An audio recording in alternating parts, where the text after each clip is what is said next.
റമദാൻ നമുക്ക് നൽകുന്ന ഏറ്റവും പ്രധാനപ്പെട്ട ഒരു പരിശീലനം നോ പറയുക എന്നതാണ്. ഇന്ന് ലോകം അർത്ഥമാക്കുന്ന ഏറ്റവും വലിയൊരു കാര്യം അതാണ്. ഇന്ന് ലോകത്ത് ഇല്ലാതെയാകുന്ന ഏറ്റവും പ്രധാനപ്പെട്ട ഒരു ധർമ്മവും അതാണ്. എത്രയെത്ര വഴികേടുകളാണ് നമ്മൾ കണ്ടുകൊണ്ടിരിക്കുന്നത്. ആദർശപരമായും ധാർമ്മികമായും മറ്റ് ഏതൊക്കെ രീതിയുണ്ടോ അങ്ങനെയൊക്കെയും. ഒരു മനുഷ്യൻ നമ്മളെ വന്ന് തെറ്റിലേക്ക് പ്രലോഭിപ്പിക്കുമ്പോൾ നോ പറയാനുള്ള ശക്തിയാണ് ആഖിറത്തെ വിചാരിക്കുന്ന ഒരാൾക്ക് വേണ്ടത്. നോമ്പ് അതാണ് നമ്മളെ പരിശീലിപ്പിക്കുന്നത്. നല്ല ഭക്ഷണമുണ്ട് വീട്ടിൽ, നമുക്കത് വേണ്ടുവോളം ഭക്ഷിക്കാനും പറ്റും.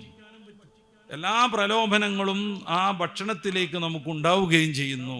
പക്ഷെ നമ്മൾ നോ പറഞ്ഞ് മാറ്റി നിർത്തുന്നു. ജീവിതത്തിൽ ഉടനീളം ഇത് ആവശ്യമായി വരും.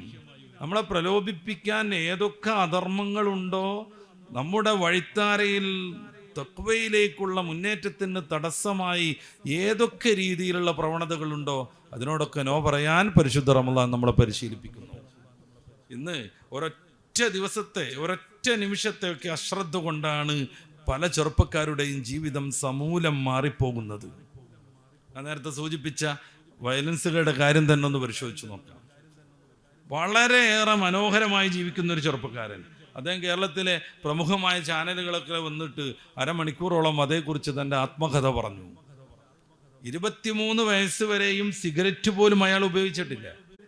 കൂട്ടുകാരെല്ലാവരും ചേർന്ന് ഒരു യാത്ര തീരുമാനിക്കുന്നു നമ്മുടെ കോഴിക്കോട് കടപ്പുറത്തേക്ക്, വെറുതെ ഒന്ന് കടൽ കാണാൻ.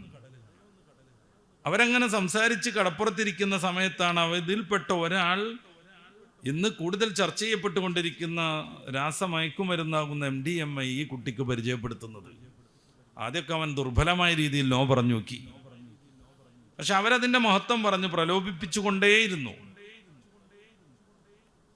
ഒരു ദുർബലമായ ഘട്ടത്തിൽ തൻ്റെ പ്രതിരോധം തകർന്നു പോയപ്പോൾ ആ ചെറുപ്പക്കാരൻ അതൊന്നും ഉപയോഗിക്കുന്നു. പിന്നീട് അവൻ്റെ കഥ അവൻ തന്നെ പറയുന്നുണ്ട്. അതില്ലാതെ പിറ്റേ ദിവസം മുതൽ അവന് ജീവിക്കാൻ പറ്റാത്ത അവസ്ഥ വന്നു. കുറേ ചെറുപ്പക്കാരുണ്ട് ഈ സാഹസം. അതില്ലാതെ അവന് ജീവിക്കാൻ പറ്റാത്ത അവസ്ഥ വന്നു. കേരളത്തിൽ 11 ടൈപ്പ് മയക്കുമരുന്നുകൾ വ്യാപകമായി ഉപയോഗിച്ചുകൊണ്ടിരിക്കും. ഇത്രമേൽ വ്യാപകമായ ഈ ഒരു അനർത്ഥം കേരളത്തെ മുടിച്ചുകൊണ്ടിരിക്കുന്നു. നമ്മളെക്കുറിച്ച് നമ്മൾ തന്നെ ആലോചിക്കുക. ഒരാളും നമ്മളെ സഹായിക്കാനുണ്ടാവില്ലേ? ഓരോ ചെറുപ്പക്കാരനും പരിശുദ്ധ റമദാനിൽ നിന്ന് നേടേണ്ട ഏറ്റവും പ്രധാനപ്പെട്ട ഒരു സ്വഭാവം അവൻ്റെ വിജയത്തിന് വിഘാതമാകുന്ന എല്ലാത്തിനോടും എതിർപ്പ് പറയുക എന്നതാണ്. പരിശുദ്ധ റമദാൻ നമ്മുടെ മുമ്പിൽ വെക്കുന്ന ഏറ്റവും പ്രധാനപ്പെട്ട മെസ്സേജായിട്ട് അത് സ്വീകരിക്കുക.